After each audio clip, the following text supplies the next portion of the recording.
Basic training changed my life. When I was 18 years old, I had absolutely no direction in life. And I was making some bad decisions. And then around my 19th birthday, my mother took me to an Air Force recruiter because she didn't know what to do. I didn't know what to do. And I really hadn't been prepared for adulthood. So my mother took me to an Air Force military recruiter, and it was determined that I was not ready for active duty military. But they would check around and see if there was a guard unit, Air National Guard unit, that would be interested in me. They looked at my ASVAB scores. They were all very good. And so I went to Air Force Basic Training and Air Force Tech School to join the Air National Guard for 1 weekend a month and 2 weeks during the summer.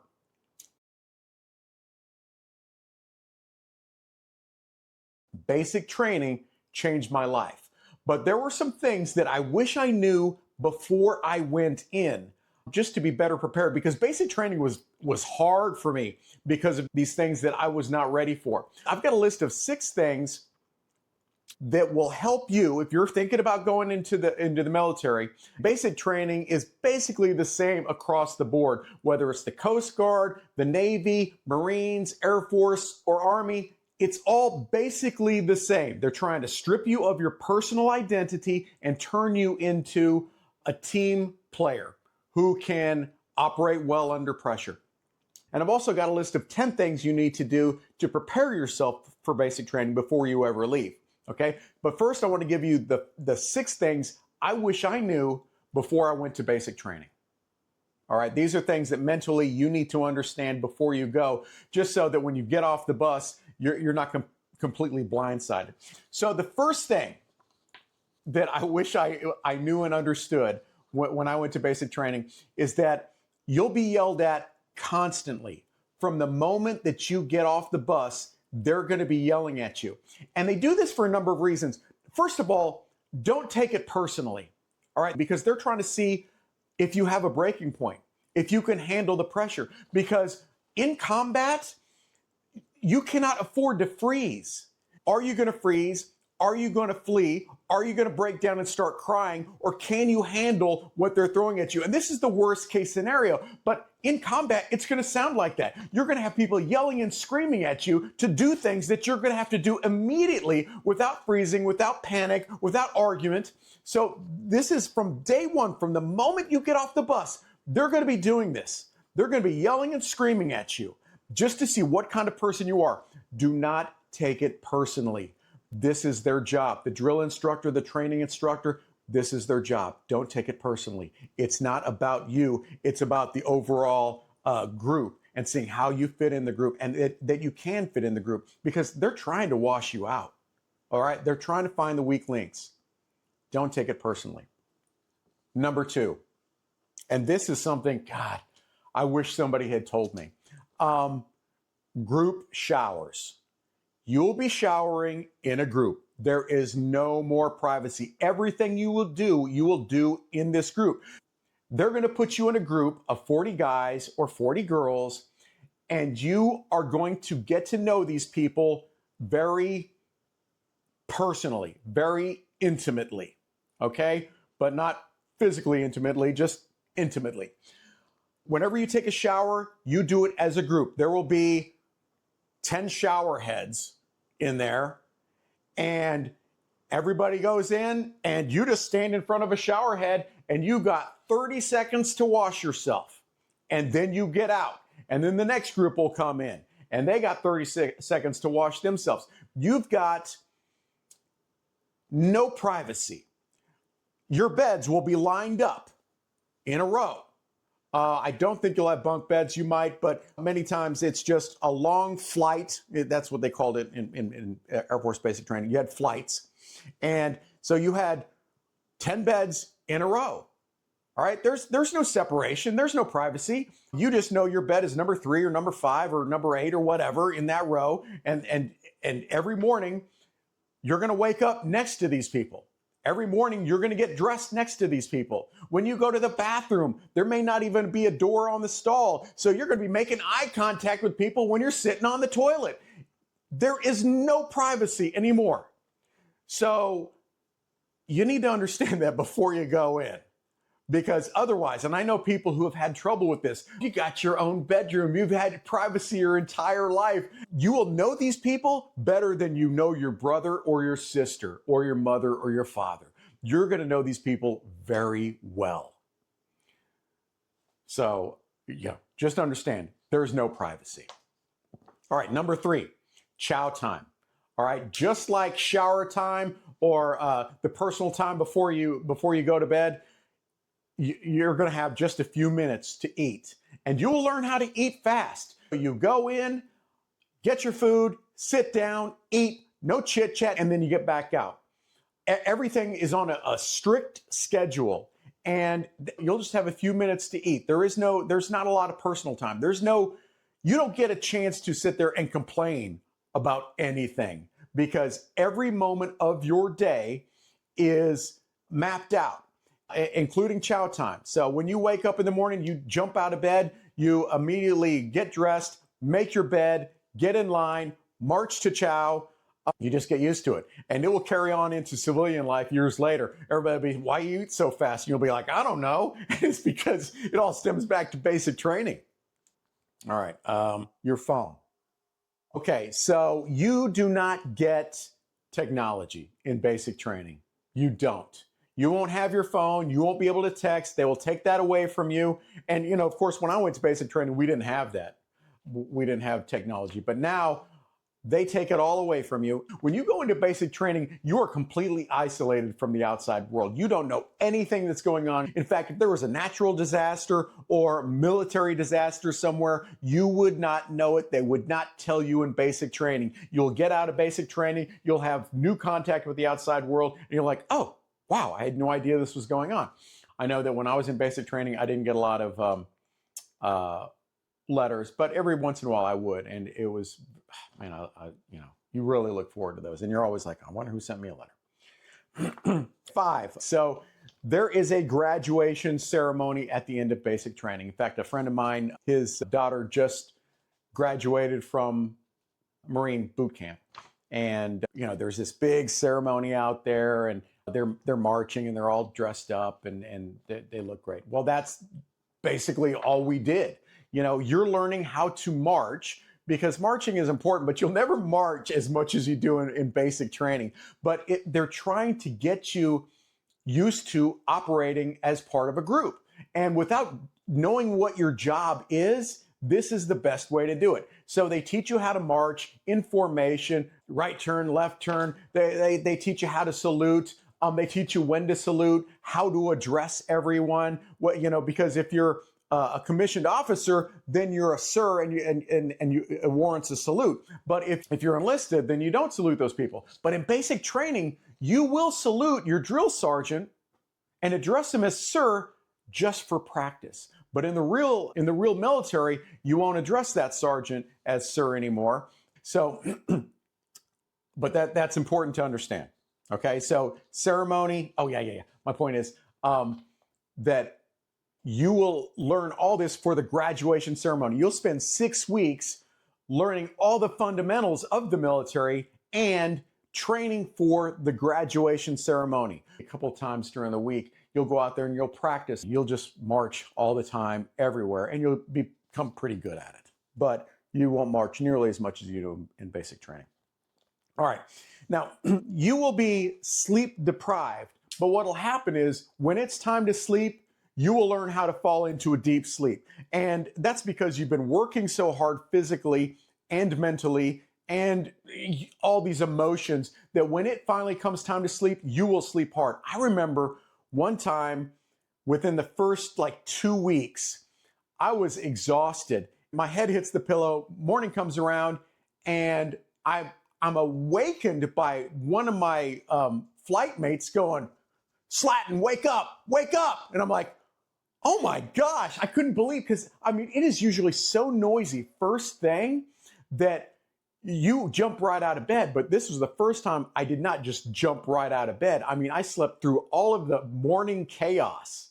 And I was just like, oh my gosh. So I was literally like 15 seconds behind everybody, which 15 seconds is a lot of time when you've just got a minute to get ready. But you will learn how to sleep anywhere because you'll be so exhausted. But here's the real kicker. You will learn how to stay awake.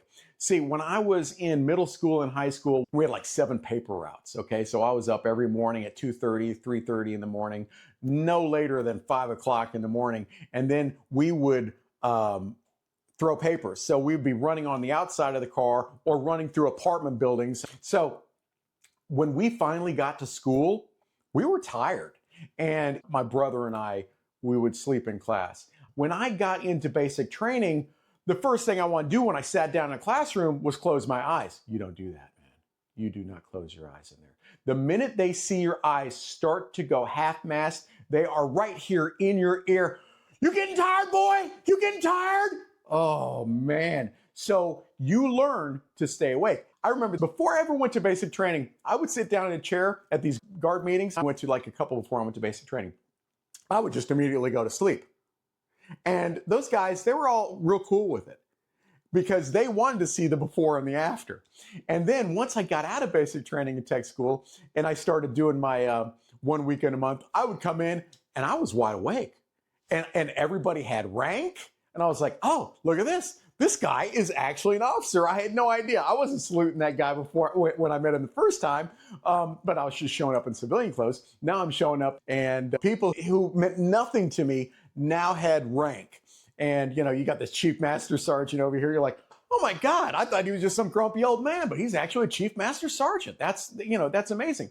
So that's what basic training does. It gives you a clear vision of what you are getting into. And it gives you like the worst case scenario so that when you finally actually go into the military, whether it be active duty or the guard, you have a full understanding and you are very prepared for basically worst case scenarios, which, hopefully never happen. But anyways, those are the 6 things I wish I knew going in. Now, here's 10 things that you should know and to prepare for before you go to basic training, just to make it easier for you. Okay, 10 essential things to know before basic training.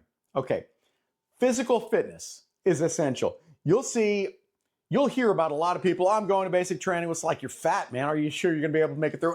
They'll get me into shape. They will not get you into shape, okay?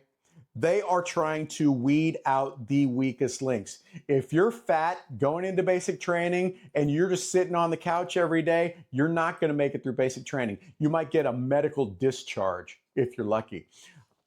The physical part is just as important as the mental part. Knowing what you're getting into is important, but being physically ready for it is also just as important. So this is what I would do. I mean, now when I went in, I played soccer. I was in great shape. This is a long time ago. We were outside riding our bikes everywhere. And I had paper routes. I mean, I was running all the time anyways, even when I wasn't playing soccer. So physically, I was very well prepared. This is a different time. Our kids sit indoors playing video games all the time. They're on their mobile phones. They could get some exercise, but they're not thinking that. So before you go into basic training or before you send your kid into basic training, what I would do is, if it were me in this day and age, I would be walking 2 miles every single day. Just go out and walk 2 miles every single day. Map it out on your phone. Okay, I'm going to go make this route every day, 2 miles. That will get you used to the rigors of marching everywhere, and sometimes running. I mean, I remember times we were out there running, but it'll get you used to marching everywhere. Start doing it 6 weeks out from basic training, so when you get to basic training, you're ready. Also, start doing push-ups. Just 5 push-ups at a time, 10 times a day. All right, and if you start with 5 and you can't do 5, well then just do 2. All right, no matter how you can do it. If you can only do 2 at a time, then do 2 at a time, 25 times a day. All right, get used to doing push-ups. And in 6 weeks, you'll be able to do 20 push-ups, 30 push-ups, no problem at one time. Okay, so do that. 2 miles and push-ups. Mental toughness, okay? I've already discussed this. You're going to be doing everything in a group, okay? You're going to be naked in front of all these people. Everybody is just like you when they get in there. Everybody has probably had the same privacy that you have had. Nobody's been taking group showers their whole lives. So, you know, if you want to cover yourself up a little bit, do that. I mean, I remember guys doing that. I think everybody did that. Nobody wants anybody looking at their junk. But then you just get used to it. Just get used to being in an environment where there is no privacy. I got recycled because I had such a problem with authority. Recycle is where they send you back to day one. What happened was I have this problem. When I get real nervous, I start to laugh, okay? And it's a nervous laugh like, oh my God, how did I get myself in this situation? I want to say it was day one or day two. We are lined up face to face, practicing yelling, sir, yes, sir, sir, no, sir. Sir, yes, sir, sir, no, sir, sir, yes, sir, sir, no, sir. And this dude is right here in my face. We haven't even gotten our hair cut. He's got red hair. His breath is horrible. And I start to laugh. I'm like, this is ridiculous. Oh my God, do not laugh. Do not do that. Senior Airman Davidson, he wasn't even a sergeant. And this dude was massive. He was big. Pulls me out by my shirt, okay? Which I'm pretty sure they can't do that now. But I don't think they were able to do it then. In all honesty, this dude jerks me out, pulls me into his office, and starts pounding his finger into my chest. You think something's funny, boy? Bang, bang, bang, and I'm like, sir, no, sir, sir, and I'm just like, okay. Now it's just like I do want to run. I don't want to laugh. Now I'm terrified. And this dude was massive. I mean, when I went into basic training, I was almost 19 years old and I may have weighed 135 pounds. Okay. I weigh 180 pounds now. I'm 5'11". I want to say I probably grew 2 inches from the time I went to basic training and got to tech school, at least 1 inch, but I know I was very skinny when I went in. Anyway, so this dude's pounding on my chest saying, you think something's funny, boy? I'm like, no, I don't. I'm just like, yeah, I didn't even know how to explain it, but I was terrified at that point. Anyways, they put me back out there and now I was their target. I mean, they refused to say my last name correctly. They would just rip into me they wanted to wash me out. And mentally, it was breaking me. I mean, I was doing dishes, cleaning the stairwell with a toothbrush. They got base leave. I got none of that. One night, I was just mentally just destroyed. And I said, you know what? I'm going to take base leave. I'm going to see what happens, which was stupid. Because I was expected to come back after doing dishes, which nobody else was doing dishes, only I was the one doing dishes. I came back to our flight and there was nobody in there. Everybody had base leave. And I said, I'm gonna take base leave. Who's gonna stop me, right? And so I took a shower, got dressed, and went out. I knew where these places were because we'd marched past them all the time, so I knew where the guys would be. Anyways, I walk in and these dudes were shocked. I could see the shock on their faces to see me walk in here when they knew I was not allowed out. They didn't even want to talk to me. None of them did. So I ended up going back before everybody else got there and just went to bed, and I don't even remember them coming in. But yeah, Monday morning, oh my God, that's when the shit hit the fan. And Slatton, get your ass in here. I'm like, oh my God. And so then I go in and Davidson's yelling at me. He takes me down to the training superintendent's office and they're sitting there ripping into me. And the training superintendent says, Slatton, do you want to be here? Or he said Slayton or Slaxton, or they were always ripping up my last name. They didn't want to give me any respect at all by even pronouncing my last name correctly. And I said, sir, yes, sir, sir, yes, sir. I was in the Air National Guard. Going into basic training, I did not think it was going to be this hard. But I kept saying, yes, sir. And I kept thinking to myself, I cannot fail at this. I cannot fail at this. because I felt like a failure for so long anyways. I kept saying to myself, I cannot fail at this. So I said, sir, yes, sir, I do want to be here. And they said, okay. Well, they end up recycling me, which means I think we were in week 4, but because I had very strict orders on a strict timeline, they could not send me back to day 1, which is what they wanted to. Instead, they sent me back 2 weeks to another flight.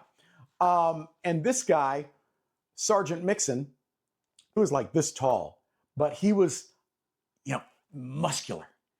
And but it wasn't big muscular like Davidson. It was like, I don't know. It's hard to describe, but this dude, all your training instructors are very imposing people. Even if they're shorter than you, they're still super imposing. So this guy has got the brim of his hat right here in my cheek, and he's yelling and screaming at me, and which, because he's shorter, he probably feels like he's got to yell even harder. And I remember he had the brim of his hat right there, just banging into my cheek. As he's looking up at me, he's like pecking at me. Something else was interesting. When I got recycled from 4 weeks down to 2 weeks, it's a very isolated, confined environment. So when somebody new comes into this group of guys who are 2 weeks old, some of those guys in there look up to you. And that was the one thing that kept, all of a sudden now I become some sort of a role model and some sort of a, I don't know, not a role model, but maybe a inspiring somehow. I don't know, but a couple of guys, I made some friends pretty quickly, and those guys helped me through basic training. And I don't even know their names, because when I went back to week 2, I was like, just keep your mouth shut, keep your mouth shut. And I remember being on the bus as we're leaving basic training, thinking, oh my gosh, they're going to stop this bus and pull me off and recycle me again. I mean, I felt that. I didn't understand all the orders and stuff. All I knew is that this was my whole universe now. And I was kind of trapped. Discipline is non-negotiable. So they're going to strip you of your identity, your personal identity, everything you think you know about yourself, everything that you are. They're going to shave your head, take away your clothes, take your phone, put you all in the same uniform. You are all going to look the same. Everybody looks like Kermit the Frog. I don't recognize anybody lost in a sea of buzz cuts. Discipline is a non-negotiable. Teamwork is everything. You will learn to do everything as a team. You will march, you will shower, you will do everything as a team. They are looking for weak links to wash you out. Don't be the weak link. It's not really that hard. Physically, it's not hard at all. Mentally, it's tough because they're trying to break you. Attention to detail. This is one of the things that really stuck with me. When you do laundry, you would go down into the laundry room. There might be 4 washers and dryers in there. You'd go in groups of 4, maybe groups of 2, depending on how big this laundry room was. And when you are done with your laundry, after you wash it, after you dry it, you would turn off the lights in there, and you would go with a flashlight and look for any dust bunnies in there. The place had to be absolutely perfectly spotless when you left. Something else that you did too is you folded all of your clothes in 6-inch squares. Your t-shirts, your underwear. Your t-shirts and underwear were always exactly, perfectly 6-inch squares. You did it all with a ruler. You will learn what 6 inches exactly looks like, because details matter. When you're at war, details matter. If you're off just 1/4 of an inch, that's the difference of meeting your target or missing it entirely. So details matter, and that all starts in basic training. Expect to be tested on stress management. They do that as soon as you get off the bus. They're yelling and screaming at you, seeing how you deal with that stress. Do not take it personally. It's not about you, okay? It's about the entire collective. It's about how well you operate under pressure. They want to see it as soon as you step off the bus, so don't take it personally. You'll be stripped of your individuality. I touched on that. Everything that you thought you knew about yourself goes away. Now, when you get out, you'll be able to find yourself again. Do what you got to do to get through basic training, to get through tech school. You're only going to get smarter. You're only going to get better. You're only going to get more disciplined. You're only going to get better. It will be a better version of you. When you get out, you can go back to being you. But now it's you 2.0, you 3.0. It's the better you. Okay? But When you get there, just embrace it. They're going to strip you of your individuality. Sleep will be limited. I've touched on that. Uniform and grooming standards are strict. You will iron everything. We would iron our t-shirts, flatten them out, which made it easier to fold them. Your belt needs to be in line with your zipper, needs to be in line with your shirt. What you do is you end up folding everything back and making it nice and tight. And I mean, everything was tight and perfect. You know, your hat was worn a certain way. When you saluted, you would salute 45 degrees with the middle finger touching the edge of your eyebrow. When you stood at attention, your thumbs were along your seams, your hand cupped under. Your feet were at a 45-degree angle, your shoulders back, your head up. Everything, very detailed. Everything looks perfect because details matter. Failure is part of the process. And, you know, I've got a friend, Matt. I was talking to him one day about basic training because he was in the Army, became a Ranger, I think. And anyways, he ended up getting recycled. I was telling him about my recycling story, and then he told me about his recycling story. Because among the military, you know, it's almost embarrassing. But then when you get out in the real world, you realize, oh, it's not that embarrassing, honestly. Getting recycled was very necessary for my process. He made it all the way to the end and then had to start all the way over again. But he did it, and it only made him better. And now this guy runs a $50 million company. So just embrace it. You are not a failure because you failed. You have learned. So just embrace the process, and every challenge that you face, just go with it. You're only going to be better when you make it through this.